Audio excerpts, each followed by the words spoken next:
ऐसा जिस हमें 3-4 साल और पड़े हैं अभी बहुत की इंडियन से 100% जो हमारी इनलो तो एक हो जाएगी।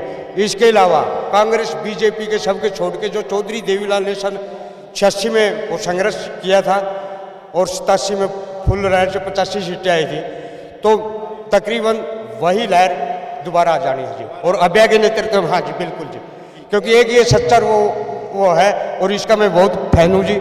चौधरी ओम प्रकाश चौटाला मेरे राजनीतिक गुरु के साथ सुप्रीमो भी थे हैं, तो मैं तो शुरू से आज तक कोई पार्टी मैंने वो चेंज नहीं की। चौधरी ओम प्रकाश चौटाला की देन है जी, मैं मंडी बोर्ड में लगाया और जब भी वो उनकी सज़ा भी हो गई थी, छुट्टी जब भी आते थे, मेरी प्रमोशन भी डिप्टी तक पहुंचाने का काम चौटाला साहब की उसने किया जी। सारे अफसर डरते थे जी मुझसे। बिल्कुल जी बिल्कुल, मेरी फाइल रोकी थी इतना, तो मेरी प्रमोशन ही नहीं हुई थी, इतना मेरी नहीं भेज थी फाइल, तो अफसर भी डरते थे सारे। हाँ जी हाँ जी हाँ जी। नमस्कार, उधम सिंह आ रही है, मैं अलगा प्रधान बाडड़ा।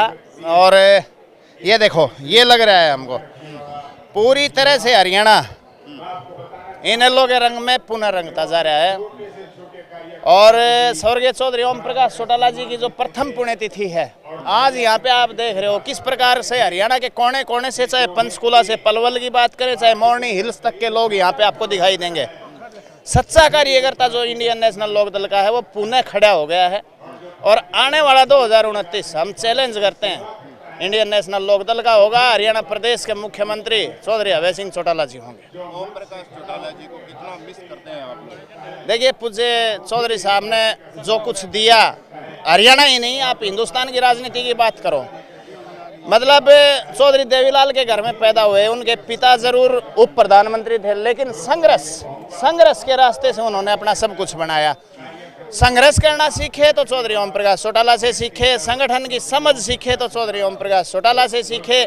आज के दिन जो सत्ताधारी पार्टी है, इंडियन नेशनल लोकदल के संगठन को चोरी करके वो लोग राज कर रहे हैं। हिंदुस्तान में राजनीति में अगर संगठन नाम की चीज देने का काम किया, राजनीति के चाणक्य चौधरी ओम प्रकाश चौटाला जी थे। इसके अलावा किसान की, कमेरे की, गरीब गुरबे की बात गली में जाके, घर में जाके सुनने वाले चौधरी ओम प्रकाश चौटाला जी थे। ऐसे महापुरुष को हम इस मंच से श्रद्धासुमन अर्पित करते हैं, विनम्र श्रद्धांजलि हम करते हैं। खड़ी नहीं होगी, पार्टी खड़ी हो गई है और खड़ी नहीं हो गई है। हरियाणा के कण कण में चौधरी देवीलाल की, लौह पुरुष चौधरी ओम प्रकाश चौटाला की विचारधारा समाई हुई है। बस इंडियन नेशनल लोकदल का जो कार्यकर्ता था, किन्हीं कारणों से समय होता है, समय की मार कहीं ना कहीं थी, कार्यकर्ता डिमोरलाइज हुआ था।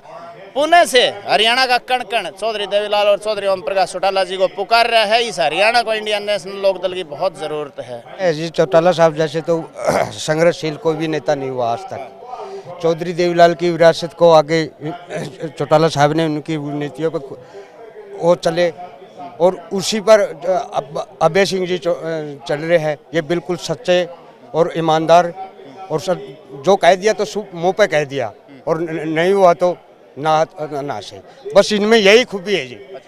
अभय चौटाला जी में यही खूबी है। ये जैसे चौधरी देवीलाल वो करते हैं, ऐसे ही हम देवीलाल ही देखते हैं इसमें चौधरी अभय सिंह चौटाला में। और मैं तो चौटाला के कार्यकाल में देखते हैं और आज के जो ऐसा है जी, मैंने ये स्कूल में पढ़ता था जब 6ठी क्लास में, जब से माई पकड़ा था चौधरी ओम प्रकाश जी चौटाला के साथ में वो रहा। और जब मैं वो बड़ा हुआ 84 में चौटाला साहब ने जब पहला चुनाव लड़ा, वो और गए थे, लेकिन पहले ही वोट पड़ा था। उसके बाद जी चौधरी ओम प्रकाश चौटाला जी मेरे सुप्रीमो चौधरी देवीलाल जी ने वहाँ से यात्रा में चंडीगढ़ से चली थी और वहाँ से ट्रैक्टर यात्रा में मैं साथ था। वहाँ से जी फिर वो उत्तरदायित्व तो मैं किसी व्यक्ति विशेष का नहीं हूँ जी। मैं तो जिस हमें 3-4 साल और पड़े हैं अभी बहुत की इंडियन से 100% जो हमारी इनलो तो एक हो जाएगी।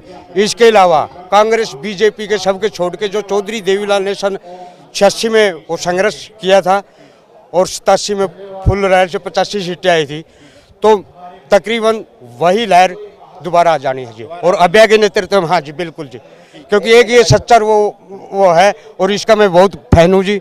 चौधरी ओम प्रकाश चौटाला मेरे राजनीतिक गुरु के साथ सुप्रीमो भी थे हैं, तो मैं तो शुरू से आज तक कोई पार्टी मैंने वो चेंज नहीं की। चौधरी ओम प्रकाश चौटाला की देन है जी, मैं मंडी बोर्ड में लगाया, और जब भी वो उनकी सज़ा भी हो गई थी, छुट्टी जब भी आते थे, मेरी प्रमोशन भी डिप्टी तक पहुंचाने का काम चौटाला साहब की उसने किया जी। सारे अफसर डरते थे जी मुझसे। बिल्कुल जी बिल्कुल, मेरी फाइल रोकी थी, इतना तो मेरी प्रमोशन ही नहीं हुई थी, इतना मेरी नहीं भेजी थी फाइल, तो अफसर भी डरते थे सारे। हाँ जी हाँ जी हाँ जी। सबसे पहले तो आपके दर्शकों को राम राम करता हूँ। चौधरी ओम प्रकाश चौटाला जी की आज जो प्रथम पुण्यतिथि तेजाखेड़ा फार्म हाउस में मनाई जा रही है। हरियाणा के आपके मुताबिक सभी जगह से कोने कोने से वर्कर आए हैं। चौधरी ओम प्रकाश जी आज विरोधी जो लोग हैं उनसे भी अगर पूछा जाए कि हरियाणा का सबसे बेस्ट मुख्यमंत्री या सीएम कौन रहा, तो चौधरी ओम प्रकाश चौटाला जी का नाम सामने आता है। चौधरी साहब बड़े अच्छे इंसान थे। चौधरी देवीलाल जी की नीतियों को लेकर के चलने वाले किसान, कमेरे, दलित, मजदूर वर्ग के कार्य किया करते थे।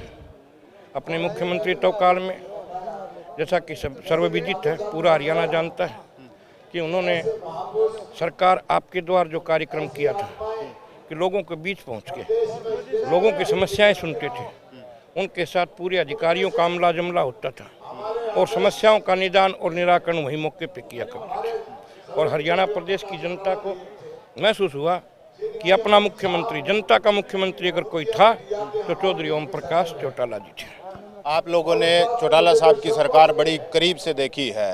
आज की सरकारें और चौटाला साहब की सरकारों में कितना अंतर मानते हैं आप लोग? दिन और रात का अंतर है, आसमान और ज़मीन का फर्क, इसे हम कह सकते हैं कि भारत के संविधान में एक बात लिखी है कि भारत के चाहे राज्य की सरकार हो, चाहे वो सेंटर की सरकार हो, केंद्र की, कि वो वेलफेयर स्टेट गवर्नमेंट होगी, जन कल्याणकारी योजनाओं को लेके आने वाली सरकार होगी। और जन कल्याणकारी योजनाओं को लेके हरियाणा प्रदेश में चौधरी देवीलाल जी, और चौधरी देवीलाल जी के बाद चौधरी ओम प्रकाश जी आए। एक बात और बता दूँ मैं आपको कि हरियाणा प्रदेश में शायद पंडित भगवत दयाल जी प्रथम मुख्यमंत्री थे, आज सैनी साहब हैं। किसी भी मुख्यमंत्री का बेटा मुख्यमंत्री नहीं बन पाया। चौधरी ओम प्रकाश चौटाला जी में वो गेस्ट थे, वो गुण थे, इसीलिए वो प्रदेश की जनता ने उनको एक मुख्यमंत्री के बेटे को मुख्यमंत्री की ताजपोशी दी थी। चौधरी ओम प्रकाश चौटाला इतने बढ़िया नेता थे, हरियाणा प्रदेश के हर वर्कर से जुड़ा हुआ था, लेकिन वर्कर कभी उसके पास नहीं आते थे, ना गाँव के लोग आते थे। चौटाला साहब गाँव में खुद जाया करते काम करने विकास के लिए। राजी सरपंच खा गए, बोले भाई खा गए कमेटी बनाओ, 10 आदमी की पैसा लाओ और करो काम। चौटाला साहब 36 बिरादरी के नेता थे। उन्होंने जो काम किया ना, हरियाणा प्रदेश में को करने वाला आना बहुत कठिन है। आओगा तो भाई अब बेशक चौटाला सकता है। क्या लगता है फिर तमाम तरह की चीज़ें आपने बताई ओम प्रकाश चौटाला के बारे में, अब आपको लगता है कि इनेलो एक बार फिर से खड़ी होगी और हरियाणा में सरकार बना पाएगी? इन लोग मतलब खड़ी हो गए, शुरू हो गई खड़ी होनी, मतलब ये होता है 1 साल के अंदर 26 के अंदर दिखा देंगे सरकार बनेगी, 100% सरकार बनेगी। हाँ, 26 में दिखा देंगे लोग। जनता साथ में होने लग गई है, फिर से नीचे से उठ गई है।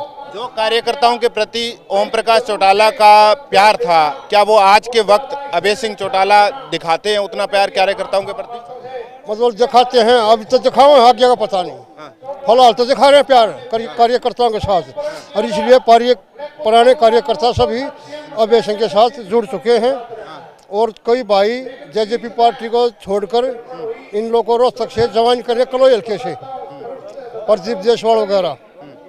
और कई भाइयों ने, जिस तरह सरपंच थे हमारे बैजेंद्र सिंह किलावर से, उसने भी अपने 50 साथियों के साथ इन लोग पार्टी ज्वाइन की है।